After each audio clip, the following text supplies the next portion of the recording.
Hello, Scorpio, and welcome to your 2023 look ahead reading. We will be doing the bulk of this reading with the Steampunk Mini Tarot. That's where we will look for a card for your sign, cards for opportunities and obstacles you may face in 2023, and what you can and can't control in 2023, along with a card for each month.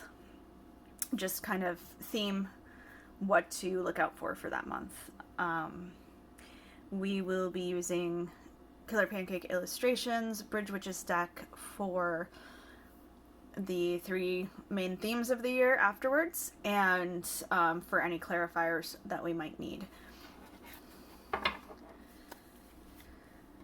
While I shuffle, I want to let you know a little bit about my 2023. Killer Pancake Illustration, who I just mentioned, and I are working together on a tarot deck, and this is called the Haunted Tarot Deck. It features folklore from this area, and I am really excited about it, but we are going to Kickstarter January 10th. So if you look at the description, the very first thing you will see is a link to the countdown. I'd love for you to check it out. If you could share it, let people know, to be able to do a bigger run and less of a limited edition deck. That support is really necessary. So thank you in advance for checking it out and sharing with anyone who might be interested.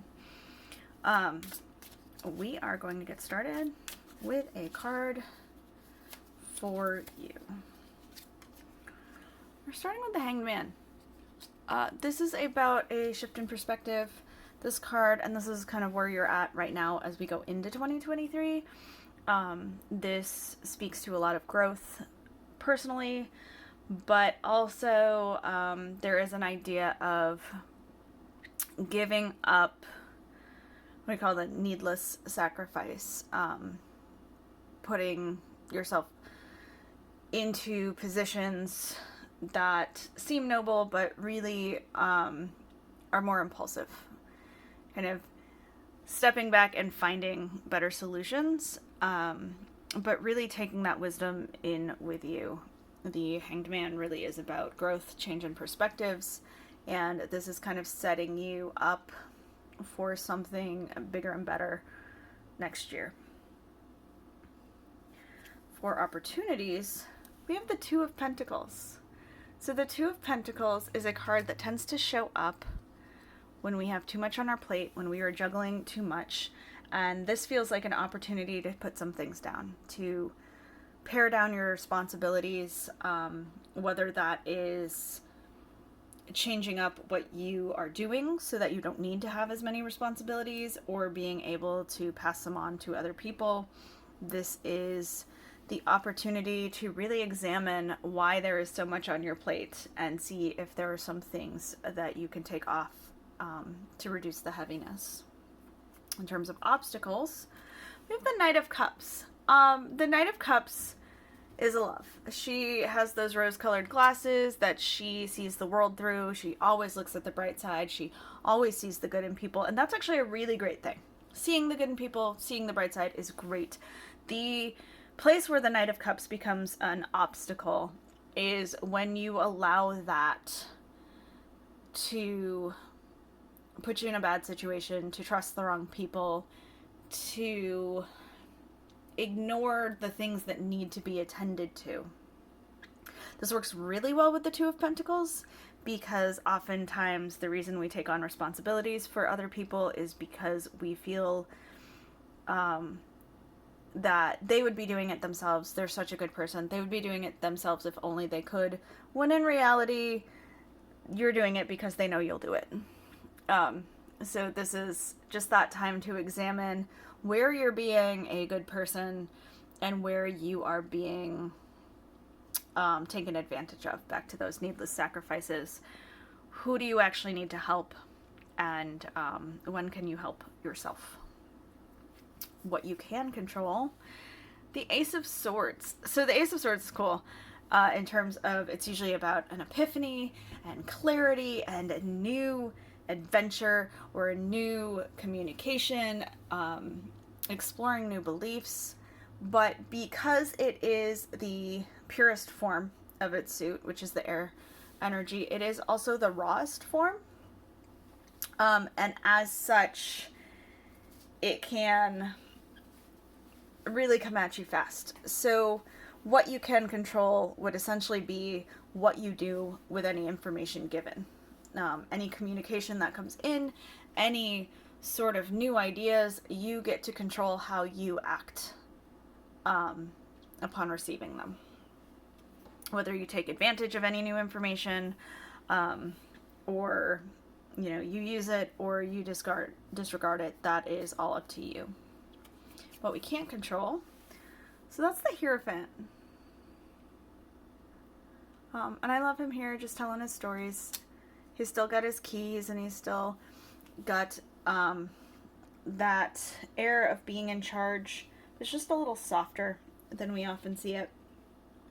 The Hierophant is a card of beliefs, traditions, community, and for me, very much your identity within your communities and your beliefs around the traditions and how those beliefs and traditions shape you.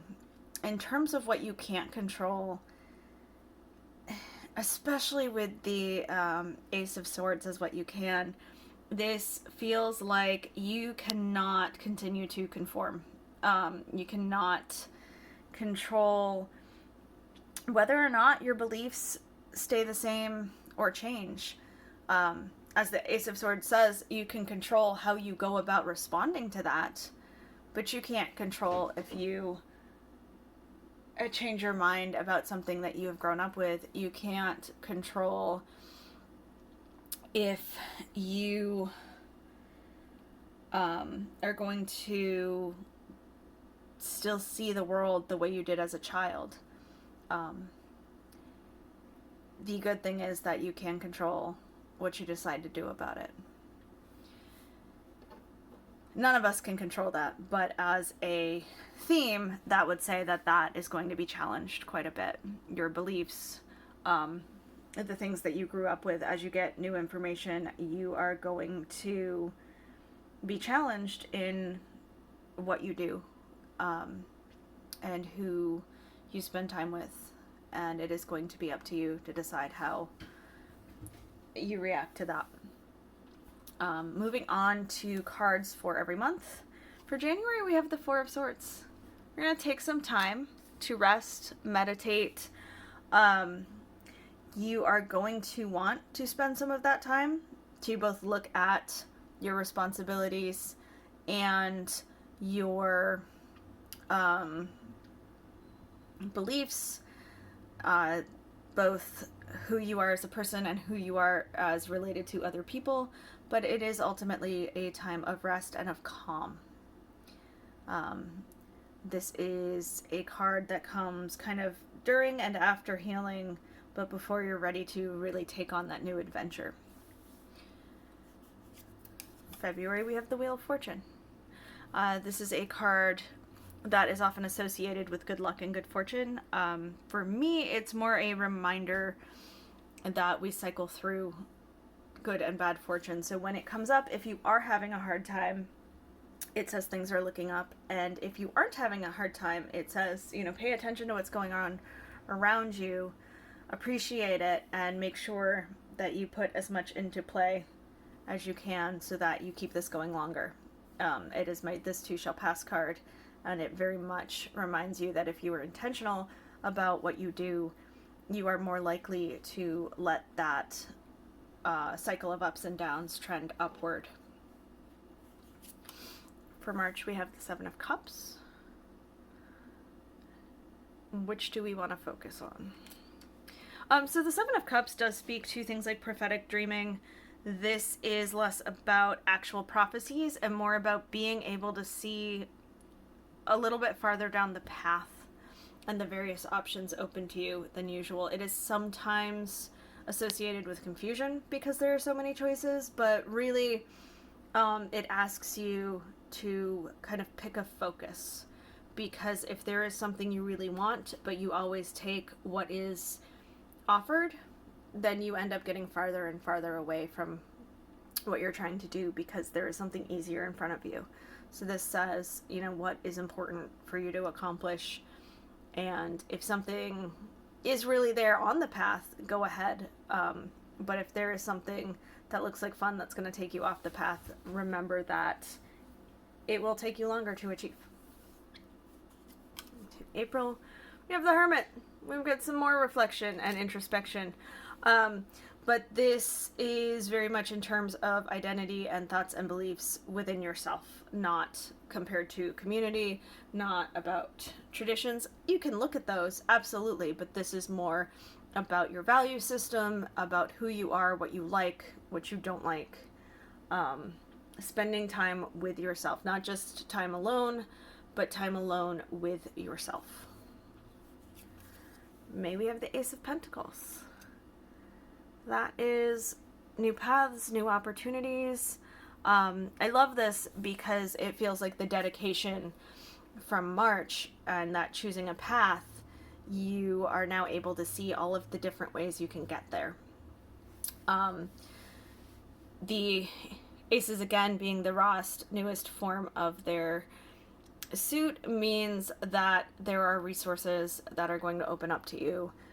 New ways to get resources. This can be new financial things like a new job, but often it's about collecting more building blocks, such as time, energy, material goods. It can be money. It's just that it's not usually like a lot of it. You know, this is the finding our way down the path aspect. For June, we have the Seven of Swords. Now, this card is kind of often maligned by people who focus on the deception, sneakiness, trickery aspect of the card. But really, it is about thinking strategically, thinking long-term. I love this with the opportunity of the Two of Pentacles, because once you start to put down your resources, your responsibilities, not your resources, you start to have more time, more energy. You get out of that autopilot, out of that survival mode, and you can see farther down. So far, there's a real theme with having paths open up and being able to see the way out or the way farther versus just getting through the day. And that's all the Seven of Swords is a card of strategy, a card of thinking ahead, a card of starting to put things into place that may not benefit you right now, but will in the future. For July, we have the Ten of Wands. That is the card of hard work, but worth it. That is an ending, usually an ending to the gathering and carrying cycle. And now we are able to start pulling those resources down and start building. It is a card of getting to that point where your vision is coming together. And maybe it's not fully realized, but it is getting to where it will be. And it is the point where you can say, I did that. Not, why did I put all that work in? Not, why did I spend all my time on that? But like, accomplishment, that pride. You may also need a nap, but it is a really wonderful point, because that is the moment where you know that you achieved something that no one else could. August, we have the Eight of Cups. That is a card of letting go of the things that are no longer working for us. And it is a hard one, because this is not a situation that you don't want to be in. It's just a situation that is going to keep you from getting as far as you could down the path. Yeah, she's already gotten rid of her 8th cup. See, there are 7. that one that was making the machine not fit right. That's the one that got booted. But there's a sentimental aspect to the Eight of Cups that makes it so hard to walk away. Sometimes this is something like a childhood friend who, when you see them or talk to them, you struggle to find a common interest other than talking about the past. It can be a relationship that was really nice, but is not as fulfilling as you thought it would be. It can be a job, but it needs to be one that you have some sentimental attachment to, not just one that pays the bills, but that you realize is keeping you from your actual career or dream. It's interesting to have it right after the Ten of Wands, because we talked about being almost there. Like, your vision is starting to be realized. These opportunities to let go of things are going to present themselves. And you may realize that there is something that you need to rearrange or let slip before you can finish that goal. September, we have the Three of Swords. Quite possibly the aftermath of the Eight of Cups. But could be from all kinds of things. The Three of Swords is an emotional card. It is a card of disappointment, of hurt feelings. And while it is a card of healing, it is very much a card of processing. So with all the shifts and changes and new paths that you are looking at ahead of time, this is very likely taking on that burden of what happens in those relationships and situations, and missing out on the aspects of those that you really liked. For October, we have the Magician, who asks, what do you want your life to look like? And that's interesting, right? Because you've been trying to focus, you've been looking at these new paths, the new opportunities, and working your way across. The Magician gives you that chance to put it all together. Here it really feels like that manifestation aspect where you have worked so hard to figure out what specifically you want, and you have done the things and you are taking the steps. This feels a lot like the realization of what you've been working towards. For November, we have the Queen of Swords. She has been showing up a lot, and she has mostly been asking people to be careful about who they trust. But here it feels actually a little bit like you could allow someone else in. Maybe you should trust a little more. It's not advice I would usually give, but I am just telling you what I am getting from the cards. I don't have to agree with them. I just have to let you know how they are playing out. But the Queen of Swords speaks to a balance between head and heart, and making sure that everything falls in line together. But also, especially where she is actually entertaining somebody here, you can see there's someone going in to kiss her hand. There's an alliance kind of aspect there. And while she is very observant, she is so different from the Knight of Cups, who just trusts everybody. She knows everything about everybody, and so she is very selective about who she trusts. It almost feels like an evolution of building some sort of balance up from that night. Getting into December, we have the Six of Cups. This is generally a card of nostalgia. Most decks, I don't feel, portray it all that well, but this one nails it. There is this feeling of looking back, really enjoying where you've been. It can be nostalgia for all of those things that you've let go, but it also feels like good memories from looking back at all of the work that you've put in. So very emotional but forward-going year for you, Scorpio. As I shuffle the Bridge Witches deck and throw the cards on the table, I would like to thank you for liking, subscribing. These year aheads need to be taken with some recognition that there is more to you than your sun sign, and so doing a reading that covers, 1 out of every 12 people is probably not going to fully resonate, and so take what works and leave the rest. For a more individual reading, you can book with me on my website. For a year ahead, you're really going to want to go with an hour.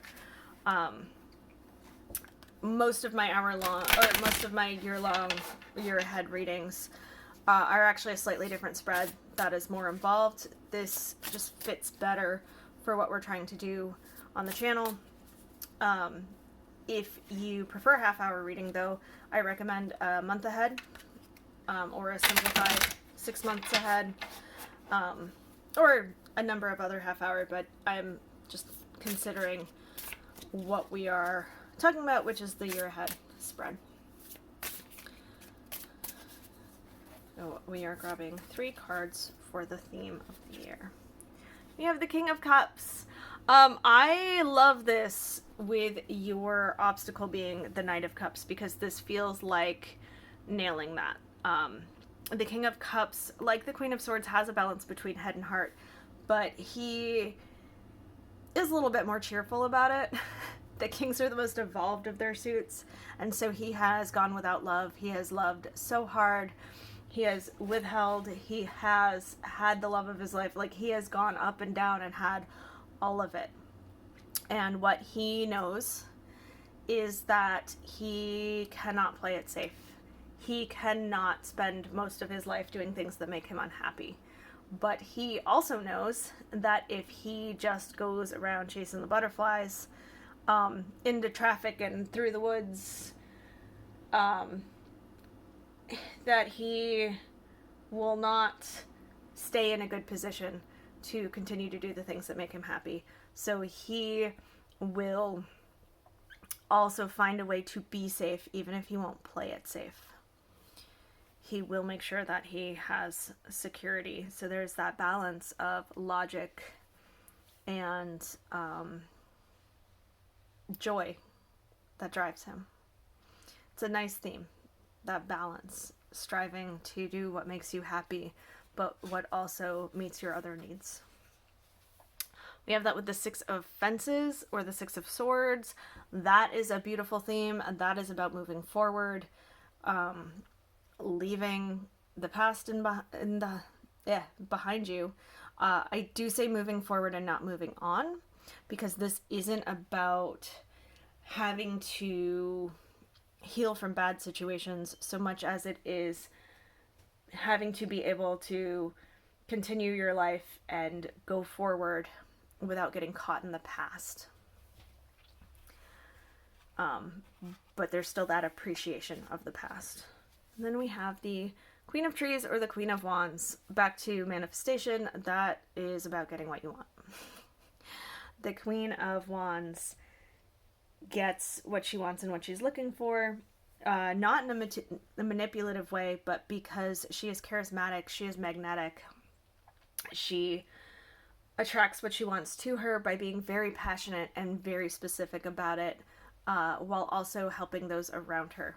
This is very much that building the community, having the right people around you so that you are helping each other. These are very strong themes, and I think they are very optimistic themes. So I do hope that even with all of the things that we are letting go of in 2023, you have a very bright and happy year. Thank you.